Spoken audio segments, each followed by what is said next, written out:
জয় গুরু দাদা, আমাকে শোনা যাচ্ছে তো? আগে আগে খুব পরিষ্কার শোনা যাচ্ছে দাদা। জয় গুরু।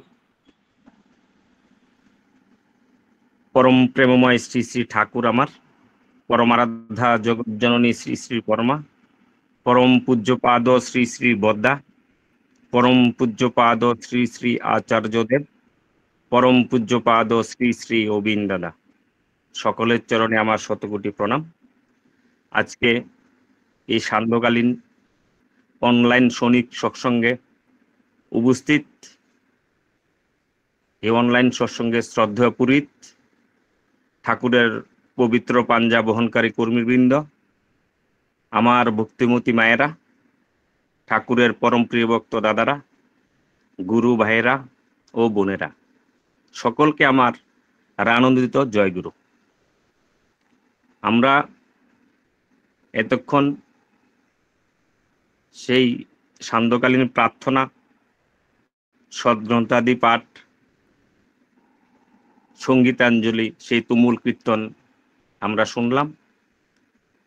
সৎসঙ্গের বিধি অনুসারে আলোচনা করতে হয়, আলোচনাটা সৎসঙ্গের একটা অঙ্গ। আমি আজকে আদিষ্ট হয়েছি ঠাকুরের বিষয়ে দু চারটি কথা বলার জন্য। যদিও ঠাকুরের বিষয়ে বলার মতন আমার সেই নাম ধ্যান জ্ঞান সাধনা নেই।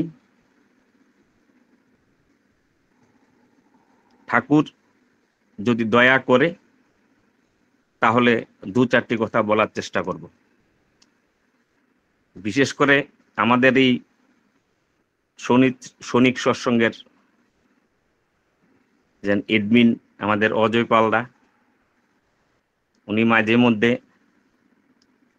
আমাকে সেই অনলাইন সৎসঙ্গের সঙ্গে যুক্ত করান, অনুপ্রেরণা দেন। আমি উনারই অনুপ্রেরণায় আজকে সে দু চারটি কথা বলার জন্য উনি আমাকে বলেছেন। এর আগে একবার বলেছেন, আমি সময় পাইনি, কারণ আমি ডিফেন্সে কর্মরত। ত্রিপুরার যেই সেন্ট্রাল জেল বিশালগড়, সেখানে আমি কর্মরত। আমি পরম পূজ্যপাদ শ্রী শ্রী আচার্যদেবের দু চারটি দয়ার কথা বলবো। আমরা জানি যে আমাদের পৃথিবীব্যাপী সৎসঙ্গে আজকে একটাই প্রথম যে ইষ্টকর্ম, সেটা হলো ডিপি ওয়ার্ক। সেটা কি ত্রিপুরায়, কি আসাম, কি সারা ভারতবর্ষে এবং বহি ভারতবর্ষে সব জায়গায় চলছে। পরম পূজ্যপাদ শ্রী শ্রী আচার্যদেব, পরম পূজ্যপাদ শ্রী শ্রী অবিন দাদার সেই অসি প্রেরণায় আমরা সেই ডিপি ওয়ার্কের কাজ দ্রুত গতিতে এগিয়ে যাচ্ছি। ঠাকুর যখন সশরীরে ছিলেন, তো ঠাকুর আমাদের অনেক উপদেশ, হাজার হাজার বাণী, নির্দেশ দিয়েছেন। ঠাকুরকে একবার এক ভক্ত প্রশ্ন করেছিলেন, ঠাকুর, এত বাণী, এত উপদেশ, এত নির্দেশ, আমরা কোনগুলি মানব? তখন ঠাকুর বলেছিলেন, শুন, তোকে সবগুলি মানতে হবে না, তুই শুধু তিনটা বাণী অনুসরণ করবি। সে তিনটা বাণী কি? একটা হলো মানুষ আপন টাকা পর, যত পারিস মানুষ ধর, উষাই নিশাই মন্ত্র সাধন, চলা ফেরায় জব, যথাসময় ইষ্ট নির্দেশ মূর্ত করেই তব, মাছ মাংস খাসনি আর, পেঁয়াজ রসুন মাদক ছাড়। সত্যিই তো, আমরা যদি এই তিনটা বাণী আমরা প্রত্যেকটা সৎসঙ্গী, প্রত্যেকে আমাদের জীবনের সঙ্গে মানিয়ে নেই এবং অনুসরণ করে চলি, তাহলে ঠাকুরের যা যা বিধান আছে, কর্ম আছে, সব কিছুর সঙ্গে যুক্ত করা হয়, সব কিছু করা হয়। আমি সেদিকে যাচ্ছি না, আমি সেই আচার্য দেবের যেই ইচ্ছায়, অনুপ্রেরণায়, যে আমাদের কারা দপ্তরে বা কারাগারেও সেই ডিপ ওয়ার্কের কাজ, দীক্ষার কাজ, বিভিন্ন ইষ্টকর্ম হচ্ছে, তার বিষয়ে আমি দুই একটি ঘটনা তুলে ধরছি।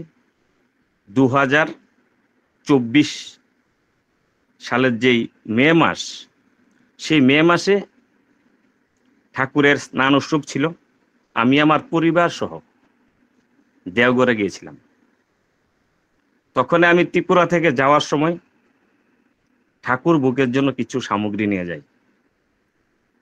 আমি যখন গেলাম, আচার্য দেবকে যখন প্রণাম করে বললাম যে কিছু ভোগের সামগ্রী নিয়ে এসেছি, তখন উনি আমাকে হাত দিয়ে ইশারা দিয়ে বললেন যে উনি যে জায়গাটা বসলেন নাটমণ্ডপে, ও পিছন দিয়ে যাওয়ার জন্য আমাকে।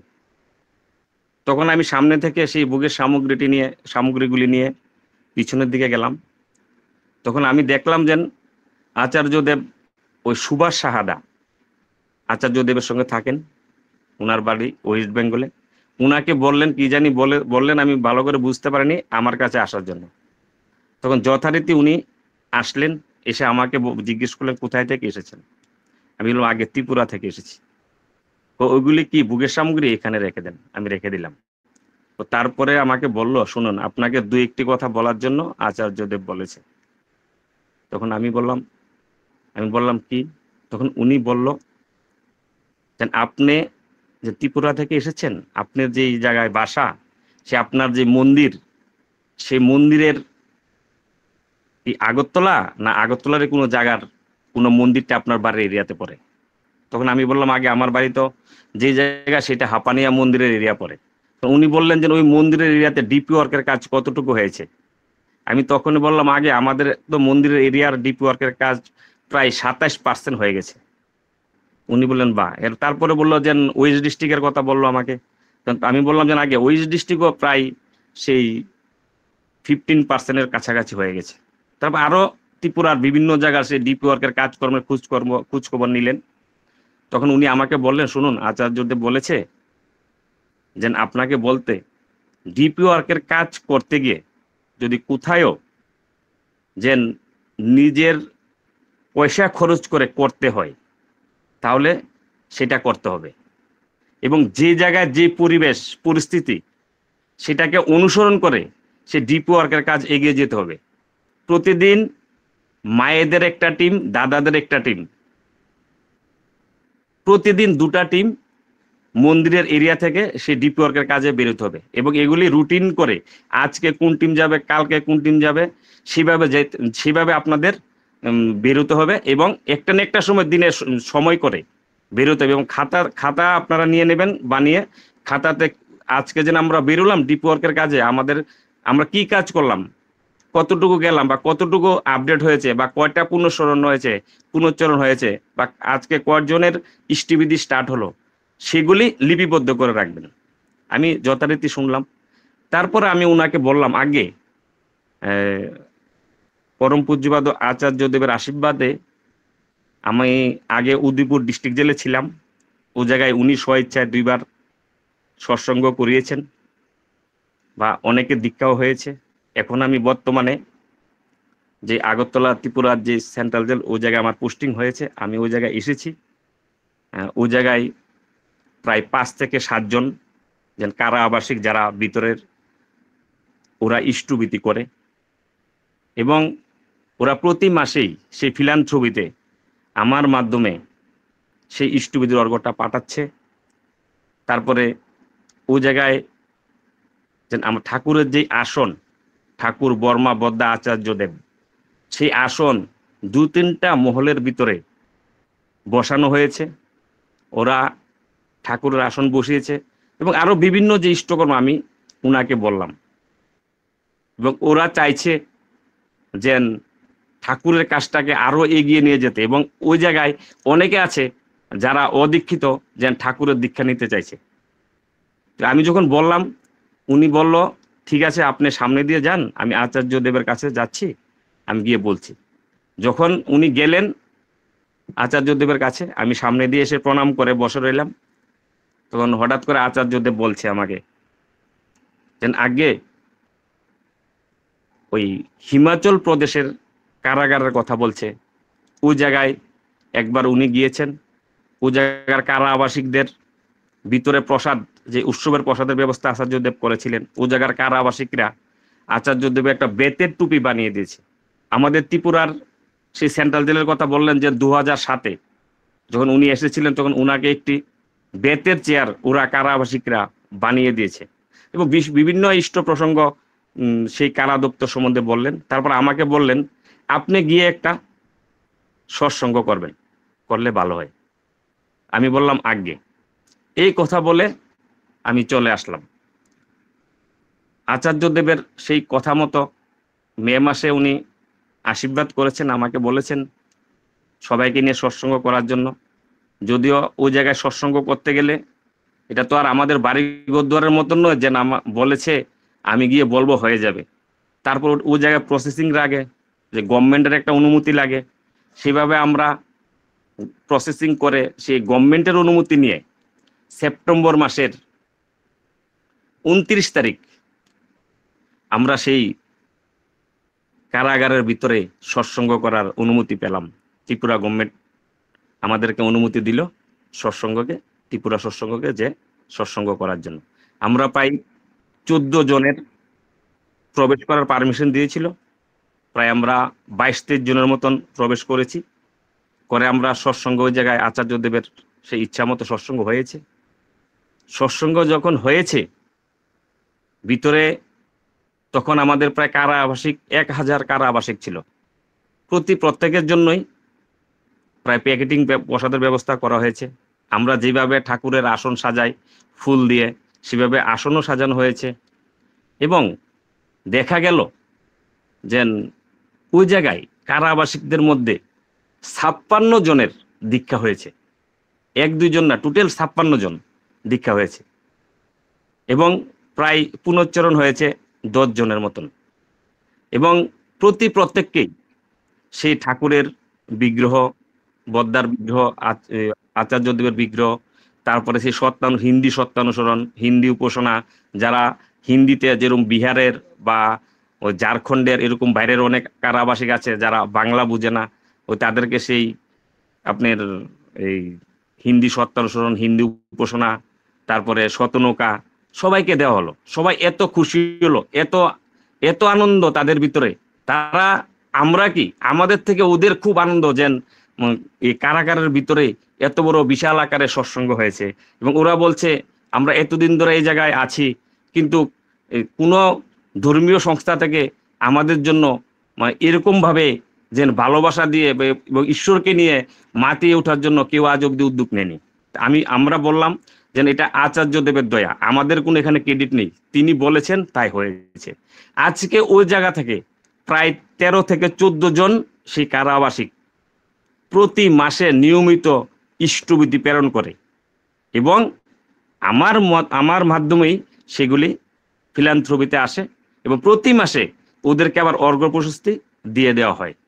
সেটা আমি যখন এই 2025-এর জানুয়ারি মাসের 5 তারিখ গেলাম পরম পূজ্যপাদ শ্রী শ্রী অবিন্দা দাসী জন্ম দিবসে, আমি আবার গিয়ে আচার্য দেবকে বললাম যে আগে আপনার ইচ্ছায় সৎসঙ্গ হয়েছে, 56 জনের দীক্ষা হয়েছে, যেন ওরা যেন ইষ্টবিধি প্রেরণ করে এবং কিভাবে প্রেরণ করে সব কিছু খুলে বললাম। উনি খুব খুশি হলেন। খুশি হয়ে আমার দিকে চেয়ে রলেন। আর ওই পবিত্রদাকে, আমার কাছে একটা অর্ঘ্য ছিল, যখন আমরা সৎসঙ্গ করেছিলাম তখন একটা অর্ঘ্য ছিল আমার কাছে, সেই অর্ঘ্যটা সৎসঙ্গতে ব্যয় হয়নি। তো আমি আচার্যদেবকে বললাম যে অর্ঘ্যটা রয়ে গেছে সেই অর্ঘ্যটা কি করব। উনি বলছেন আবার যখন সৎসঙ্গ করবেন তখন এই অর্ঘ্যটা লাগিয়ে নেবেন। মানে যে অর্ঘ্যটা রয়ে গেছে সেই অর্ঘ্যটা আবার যখন সৎসঙ্গ করবেন তখন সেই অর্ঘ্যটা আপনারা সৎসঙ্গের কাজে লাগিয়ে নেবেন। মানে উনাকে যখন জানুয়ারি মাসে গিয়ে আমি বললাম যে সৎসঙ্গ হয়েছে বা উনার দয়া যে দীক্ষা হয়েছে, ওরা যেন কতজন ইষ্টবিধি করে কিভাবে প্রেরণ করা হয়, উনি স্বইচ্ছায় আবার বলছেন যে 2025-এ আবার যে কোনো সময় আরেকবার সৎসঙ্গ করার জন্য। যদিও সেই সৎসঙ্গ এখনো করা হয়নি, আমরা প্রসেসিং সেই আবার কথাবার্তা চলছে। হতে পারে যে মে, জুন বা জুলাইয়ের ভিতরে আবার সেই আমরা পারমিশন পেয়ে যাব পরম পূজ্যপাদ শ্রী শ্রী আচার্য দেবের আশীর্বাদে। সেই ত্রিপুরার যেই সেন্ট্রাল জেলের ভিতরে সৎসঙ্গ হবে। এখন বর্তমানে প্রায় অনেক যারা গুরুভাই অনেকেই যে জায়গায় থাকে তার বেডের উপর দিয়ে মাথার কিনারে ঠাকুরের আসন বানিয়ে নিয়েছে। এবং যারা নতুন আসে বা অনেক সময় দেখা যায় অনেকে বাইরে দীক্ষা নিয়েছে, তার বীজ নামও মনও আছে, কিন্তু ইষ্টবিধি করে না। এরকম অনেকে আছে, আসলে পরে ওই জায়গায় আমাদের যে গুরু ভাইরা টিম আছে, উপযোজনার মতন একজন লোক আছে যিনি ইষ্টবিধিগুলি লেখেন, ইষ্টবিধিগুলি তৈরি করে, সবার থেকে সংগ্রহ করে, ফর্মগুলি ফিল আপ করে আমাকে এনে দেন। এরকম 2-3 জন আছে যারা যে আমাদের যে উপযোজনা, সেই উপযোজনা কেন্দ্রের মতন ওই জায়গাতে ঠাকুরের বই, সত্যানুসরণ, তারপরে প্রতি মাসে যে আপডেট আলোচনা, তারপরে আপনার এই যে ঠাকুরের যেন হিন্দি সত্যানুসরণ, বাংলা সত্যানুসরণ, হিন্দি উপাসনা, সেই বাংলা ভাষায় উপাসনা, সব কিছু দেওয়া আছে। যাদের যেটা প্রয়োজন বা যখন যারা অসুবিধায় পড়ে বা ইষ্টবিধি করার জন্য যেই পয়সা, সেই পয়সাও রাখা আছে। মানে এটা আমরা মানে ভাবতে পারি না যে তার দয়া হলে, আমরা শুনেছি যে তার যদি ইচ্ছা হয় তাহলে পাথরও ফুল ফুটে। যেন আচার্য দেবের দয়া হলে, তার দয়া হলে যে সবই সম্ভব, সেটা আমি আমার যেন এই ঠাকুরের সঙ্গে যুক্ত হয়ে যে আমি আমার জীবনে এটা উপলব্ধি করেছি যে তার ইচ্ছেই হলে সবই হয়, তার ইচ্ছেই মঙ্গল। ঠাকুর সত্যানুসরণে বলেছেন, সদ্গুরু শরণাপন্ন হও, সৎ নাম মনন করো, সৎসঙ্গের আশ্রয় গ্রহণ করো। আমি তোমাকে নিশ্চয় বলছি, তোমার উন্নয়নের জন্য তোমাকে ভাবতে হবে না। আমি আলোচনা দীর্ঘায়িত করবো না, আমি ছোট্ট একটা কথা ঠাকুরের, ঠাকুর যখন সশরীরে লীলা করছিলেন, তখন আমাদের কৃষ্ণ প্রসন্নদা মানে কেষ্টদা ঠাকুরকে একবার প্রশ্ন করেছেন, আজ্ঞা ঠাকুর, যদি কেউ কারাগারে বন্দী হয় তাহলে ও কি করে ইষ্টবিধি করবে? তখন ঠাকুর বলেছিলেন, আমি আলোচনার পত্রিকা পেয়েছি, ঠাকুর বলেছিলেন ও বাতের গরজটা দিয়ে ইষ্টবিধি করবে। তখন কেষ্টদা বলেছিলেন যে যদি ওকে বাতের গরজটা না দেওয়া হয়, তখন ঠাকুর বলেছিলেন যে তাহলে মাটি দিয়ে করবে। তখন আবার কেষ্টদা ঠাকুরকে বললেন, যদি মাটিটাও ওর থেকে কেড়ে নেওয়া হয়? তখন ঠাকুর বলেছিলেন, পরম পিতার দয়া, যে আবহাওয়াটা তো কেড়ে নেওয়া যাবে না, সে ওই আবহাওয়াটা দিয়ে কারাগারের ভিতরে ইষ্টবিধি করবে। আজকে তার দয়ায় আমরা যেভাবে বাড়ি পরিবারে সমাজে ঠাকুরকে নিয়ে আমরা আনন্দ করি, বা সেই আমরা যেভাবে সকালে ঘুম থেকে করে ইষ্টবিধি প্রেরণ করি, সেভাবে তারাও সেই আচার্য দেবের দয়ায় ভিতর থেকে ইষ্টবিধি করছেন, প্রতি মাসে ইষ্টবিধি প্রেরণ করছেন।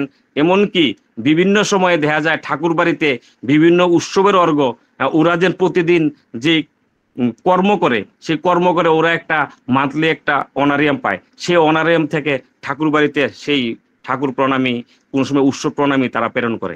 সবটাই পরম পূজ্যপাদ শ্রী শ্রী আচার্য দেবের আশীর্বাদে আর তার দয়ায়। আমি আলোচনা দীর্ঘায়িত করব না। আজকে যারা এই অনলাইন সৎসঙ্গে যুক্ত হয়েছেন, আমি প্রত্যেকের মঙ্গল প্রার্থনা করে, আমি যারা এই অনলাইন সৎসঙ্গে উপস্থিত হয়েছেন, আজকে এই অনলাইন সৎসঙ্গে যারা উপস্থিত হয়েছেন এবং যারা উপস্থিত হতে পারেননি, প্রত্যেকের মঙ্গল কামনা করে, সমগ্র ত্রিপুরাবাসী, সমগ্র বিশ্ববাসীর মঙ্গল প্রার্থনা করে আমি আমার আলোচনা সমাপ্ত করছি। আমার যদি বলাতে কোনো ভুল ত্রুটি থাকে, সেটা আপনারা ক্ষমা সুন্দর দৃষ্টি থাকবেন। আর আমার এই আলোচনার মধ্যে দিয়ে যদি কারো কোনো উপকার আসে, সেটা ঠাকুরের দয়া। জয় গুরু।